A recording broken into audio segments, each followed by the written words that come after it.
Imagina por un momento que eres un obrero alemán en 1938. Tienes trabajo, tienes familia, y un nuevo líder político ha llegado al poder prometiendo restaurar la grandeza de una nación que salió humillada de la Primera Guerra Mundial. Como cientos de miles de alemanes, crees en esa promesa. Y entonces el gobierno te ofrece algo que considerabas imposible de conseguir. En la Alemania de los años 30, tener un coche estaba reservado a la élite y al poder. A diferencia de los médicos, los industriales o los que habían nacido en el lugar correcto, la clase media europea aún no gozaba de tal tecnología. Y con el ascenso del nuevo líder, ahora el Estado te decía que tú también podías tenerlo, que lo habían diseñado para ti, y que con disciplina y paciencia estaría económicamente a tu alcance. El precio: 5 Reichsmarks por semana, la moneda oficial del periodo nazi. Poco menos del 20% de tu salario. Un monto considerable, pero manejable. Así que empiezas a pagar. Colocas tu primer cupón de pago en una tarjeta de cartón con tu nombre impreso. Luego el segundo, luego el tercero, semana a semana. Así durante años. Incluso llega a ti propaganda radial de la creación de la fábrica. Una planta enorme levantada desde cero, con su propia ciudad construida alrededor. Ves a Hitler colocar la primera piedra ante 50.000 personas. Todo parece real. Hasta que llega el 1 de septiembre de 1939. Alemania invade Polonia y el mundo se incendia. ¿Qué pasó con el auto prometido? Para el final de la guerra, más de 300.000 familias habían pagado por un coche que jamás les fue entregado. Y sin embargo, años después, ese mismo automóvil conquistaría el mundo. Esta es la historia del afamado coche del pueblo que pocos conocen. La historia de una promesa que el pueblo financió, pero que no fue para el pueblo.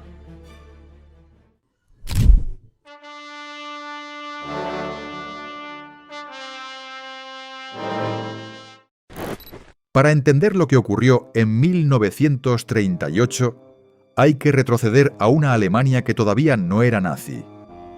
A mediados de los años 20, la República de Weimar atravesaba una de sus pocas etapas de estabilidad relativa.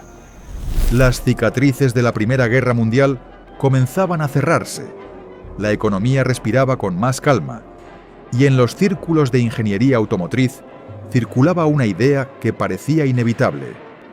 Alemania necesitaba su propio coche popular. No era una idea nueva ni exclusiva.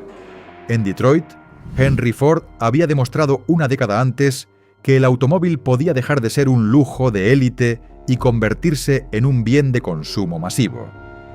El Model T no solo había motorizado a América, había demostrado que la producción en cadena podía fabricar sueños a precio accesible. Esa lección cruzó el Atlántico y se instaló en la mente de ingenieros, industriales y políticos europeos. En 1925, un ingeniero austríaco llamado Béla Barenyi esbozó los planos de un chasis compacto para un vehículo popular. No fue el único. El checo Hans Ledwinka trabajaba sobre ideas similares desde Tatra, y varios ingenieros europeos más apuntaban en la misma dirección. El concepto Volkswagen, literalmente coche del pueblo, ya circulaba como categoría técnica en la industria, antes de que el nazismo existiera. Cuando Hitler llegó al poder en 1933, la idea estaba lista. Solo necesitaba un encargo oficial y alguien que lo ejecutara. Ese alguien fue Ferdinand Porsche. No porque heredara los planos de nadie en particular, sino porque era el ingeniero con mayor reputación disponible y con la disposición política de aceptar condiciones que otros habrían rechazado.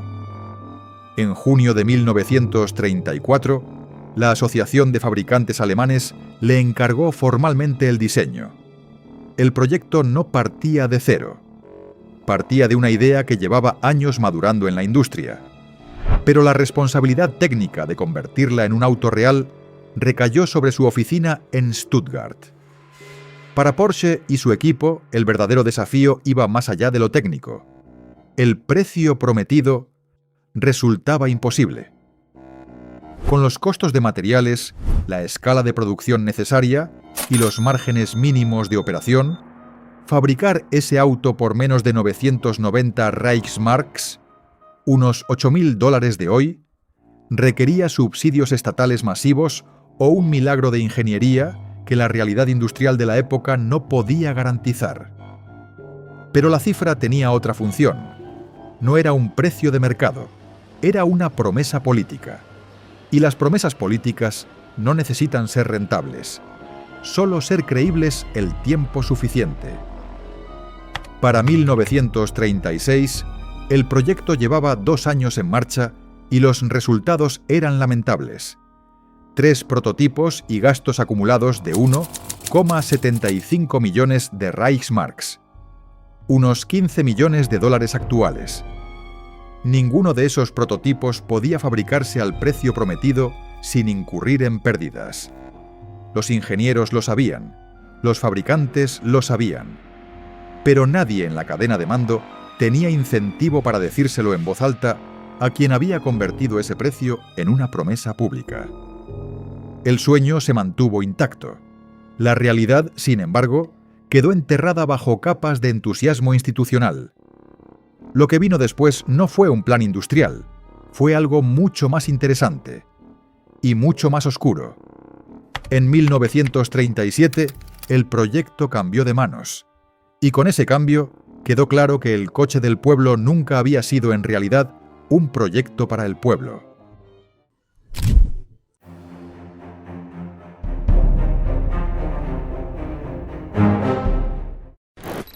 Mayo de 1933. Apenas 3 meses después de que Hitler asumiera el poder. En toda Alemania, las oficinas de los sindicatos independientes fueron ocupadas simultáneamente por militantes de las SA, las fuerzas paramilitares nazis. Los líderes sindicales fueron arrestados, los fondos confiscados, las propiedades transferidas al Estado. En un solo día, el movimiento obrero alemán, décadas de organización, huelgas y conquistas laborales, dejó de existir como fuerza autónoma. En su lugar se creó el Deutsche Arbeitsfront, el Frente Laboral Alemán, una organización única, controlada por el partido, que reemplazó a todos los sindicatos. Su jefe era Robert Ley, político nazi con más brutalidad que talento administrativo, pero con acceso directo a Hitler y control absoluto sobre la relación entre el régimen y los trabajadores. El nuevo Frente Laboral no negociaba salarios, no representaba intereses obreros. Su función era otra: integrar al trabajador alemán en el proyecto del régimen, hacerlo sentir parte de algo grande y, en el camino, administrar los recursos que antes pertenecían a los sindicatos disueltos. Recursos que eran considerables, y sería exactamente esa masa de capital confiscado lo que 4 años después financió el proyecto del Volkswagen. En 1937, el proyecto salió de las manos de los fabricantes privados y pasó al control del Frente Laboral. La lógica era política, no industrial. Ningún fabricante privado estaba dispuesto a asumir el riesgo financiero de producir un auto al precio prometido por Hitler. El Frente Laboral, en cambio, tenía capital y tenía una razón de ser propagandística para hacerlo. El 28 de mayo de 1937 se fundó en Berlín la Gesellschaft zur Vorbereitung des Deutschen Volkswagens MBH, la empresa preparatoria del Volkswagen alemán. Capital inicial: 480.000 Reichsmarks. Directivos designados por el aparato del partido. Sin accionistas privados, sin mercado libre, sin competencia. Un monopolio estatal disfrazado de proyecto popular. Ese mismo año, un equipo técnico viajó a Estados Unidos para estudiar la planta River Rouge de Ford en Detroit. La referencia explícita, la inspiración declarada. Lo que encontraron fue exactamente lo que esperaban: producción en masa a escala industrial, cadenas de montaje, eficiencia brutal. Pero lo que no pudieron importar fue el contexto. Ford operaba en un mercado de consumo real, con salarios que permitían comprar lo que se fabricaba. En Alemania, los salarios industriales promediaban 32 Reichsmarks semanales netos. El plan de ahorro pedía 5 por semana, casi el 16% del ingreso neto de un obrero. Para completar el precio del coche, un trabajador necesitaba ahorrar sin interrupción durante 4 años y medio, sin enfermarse, sin perder el empleo, sin emergencias familiares. Y eso era solo el auto. El seguro obligatorio y las tasas administrativas añadían otros 200 Reichsmarks al total. El 26 de mayo de 1938, la fábrica puso su primera piedra en una zona industrial de Baja Sajonia, a orillas del canal de Mittelland.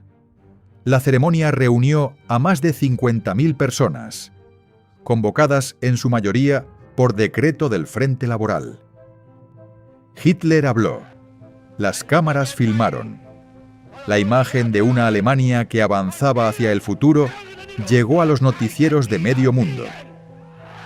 3 meses después, el 1 de agosto de 1938, se puso en marcha el plan de ahorro semanal. Cuando el ahorrante completara 750 Reichsmarks, podría elegir color y configuración.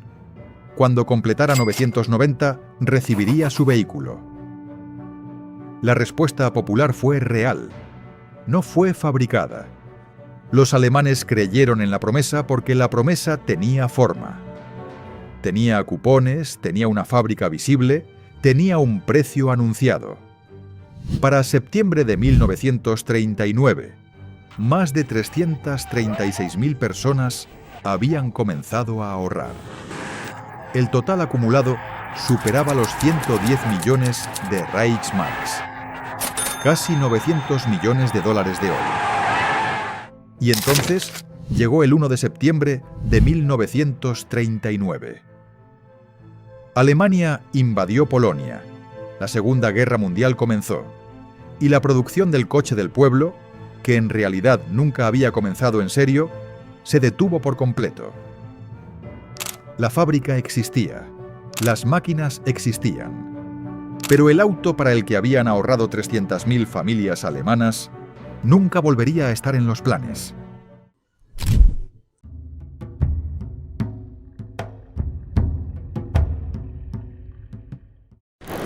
Tras la invasión de Polonia, la planta de Wolfsburg no se detuvo, solo cambió de propósito. Las líneas de producción que debían ensamblar berlinas civiles comenzaron a fabricar otra cosa. El Kübelwagen, vehículo militar de tracción trasera, que se convirtió en el Jeep alemán de la Segunda Guerra Mundial. El Schwimmwagen, su versión anfibia. Componentes aeronáuticos para la Luftwaffe.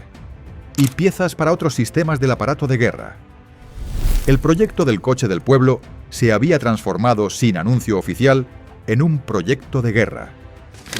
Para los ahorrantes, no hubo comunicado, no hubo devolución, no hubo explicación formal de qué pasaría con sus cupones semanales. Muchos siguieron pagando. De hecho, las tarjetas seguían siendo técnicamente válidas. Los cupones continuaron llegando semana a semana a las arcas de una empresa que ya no tenía intención de fabricar su auto. Y mientras el dinero seguía entrando, la fábrica necesitaba manos para operar. Con los hombres alemanes movilizados al frente, la solución fue la misma que adoptaron casi todas las industrias del Reich: trabajo forzado. Prisioneros de guerra soviéticos, civiles deportados de Polonia y otros territorios ocupados.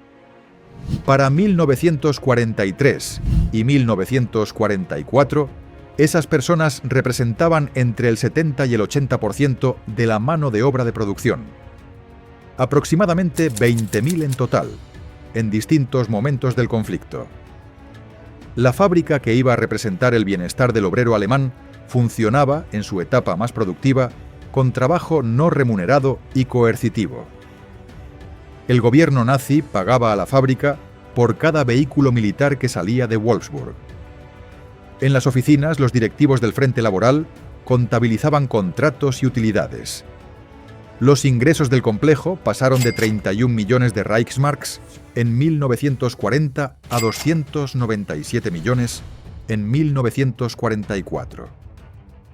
De esta forma, la promesa original quedaba archivada en algún cajón del Frente Laboral, debajo de pedidos militares más urgentes. Cuando el régimen nazi se rindió, los 110 millones acumulados en 1939 por las familias alemanas se habían triplicado. 300 millones de Reichsmarks depositados en una promesa que ya no existía. El 11 de abril de 1945, tropas aliadas entraron a Wolfsburg y liberaron a los trabajadores forzados que quedaban en la planta. Lo que encontraron era la imagen exacta de lo que el proyecto Volkswagen había llegado a ser: una fábrica de guerra con daños estructurales, trabajadores en condiciones deplorables y muy pocas unidades civiles terminadas. El coche del pueblo nunca había existido como tal, simplemente quedó en una promesa, que había muerto con el régimen.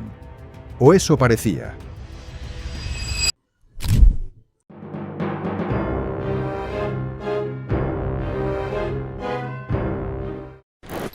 Junio de 1945. La zona de Wolfsburg pasa a control británico. El mayor Ivan Hirst, oficial del Royal Electrical and Mechanical Engineers, recibe la misión de evaluar la planta y decidir su destino. No llega como salvador. Llega como inspector con autoridad para firmar el desmantelamiento si los activos no justifican su continuidad. Lo que encuentra es una fábrica dañada, pero no destruida. Maquinaria intacta, moldes utilizables, una línea de producción que, con reparaciones, podría volver a funcionar, y un ejército británico que necesita vehículos para moverse por una Alemania en ruinas. La decisión de Hearst fue pragmática. La planta podía funcionar, el ejército necesitaba vehículos y eso era suficiente. Antes de que terminara 1945, la producción civil había reiniciado gracias a ese pedido inicial de berlinas para uso militar. Y en cuestión de meses, Wolfsburg ya operaba con ensambles de 1000 unidades por mes. En 1948, la administración británica nombra director general a Heinrich Nordhoff, exdirectivo de Opel. Nordhoff tenía ideas claras: un solo modelo, mejora técnica constante, expansión internacional, sin pretensiones, sin nostalgia, sin mirar demasiado hacia atrás. Las exportaciones comenzaron ese mismo año, primero a los Países Bajos, Suiza y Bélgica, después a Estados Unidos, donde el pequeño auto redondeado con motor trasero y 25 caballos de fuerza encontró, paradójicamente, su mayor éxito cultural. En 1959, la agencia Doyle Dane Bernbach lanzó la campaña Think Small. Piensa en pequeño. En lugar de ocultar el tamaño reducido del escarabajo, lo convirtió en argumento. En un país acostumbrado a los autos largos, cromados y potentes, la modestia empezó a parecer inteligente. El mundo entero quería un escarabajo.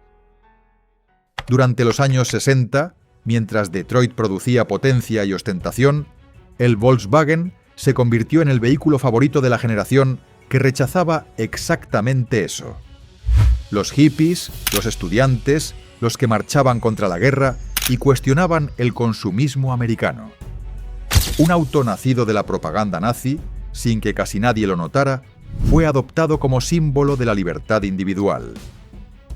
Para 1972, el Volkswagen Beetle había superado al Ford Model T como el automóvil más producido de la historia, con más de 15 millones de unidades. Sin embargo, mientras el éxito sonreía en América, en la Alemania occidental, parte de los sobrevivientes que habían financiado ese sueño con sus ahorros semanales observaban cómo el auto que nunca recibieron conquistaba el mundo. ¿Qué pasó realmente con ellos? ¿Lograron recibir respuesta alguna? En 1950, un grupo de ahorrantes de Alemania Occidental llevó a Volkswagen ante los tribunales. Los que vivían al otro lado de la cortina de hierro no tenían esa opción. El caso tardó 11 años en resolverse. La sentencia final, en 1961, ordenó compensaciones que oscilaban entre 25 y 50 marcos alemanes en efectivo, o un descuento de hasta 600 marcos en la compra de un Beetle nuevo. De los más de 336.000 ahorrantes registrados, Volkswagen honró algo más de 120.000 contratos, poco más de un tercio del total. El costo estimado para Volkswagen fue de 34 millones de marcos alemanes, unos 80 millones de dólares actuales, menos del 10% de lo que el pueblo había aportado. Los últimos pagos se completaron en 1970, 25 años después del fin de la guerra. Era tarde, y era una fracción de lo que habían aportado, pero fue, al menos, el reconocimiento latente de que la deuda había existido. ¿Qué fue el Volkswagen en realidad? Fue la promesa más concreta que un régimen le hizo a su pueblo. Una promesa con cupones, con ceremonias, con un precio anunciado públicamente. Una promesa que movilizó el ahorro de cientos de miles de familias que creyeron en ella de buena fe. Y fue también una promesa incumplida, financiada con capital que alguna vez perteneció a los propios trabajadores, construida con mano de obra que no eligió estar ahí, y sostenida durante décadas por un silencio que encontró en el éxito comercial, su mejor argumento.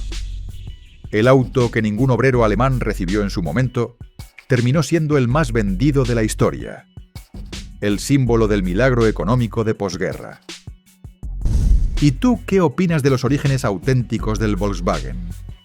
¿Qué otras promesas así de trascendentales conoces, que los gobernantes o dictadores le hicieron a sus pueblos, que los pueblos financiaron y que quedaron en el olvido? No olvides dejarnos tus comentarios. Y si esta historia te atrapó, tal vez te interese descubrir cómo, tras la Segunda Guerra Mundial, Ford Motor Company estuvo a punto de adquirir Volkswagen. Y en el último momento, desistió. Una decisión que cambiaría el rumbo de la industria automotriz para siempre. Nos vemos en el próximo video.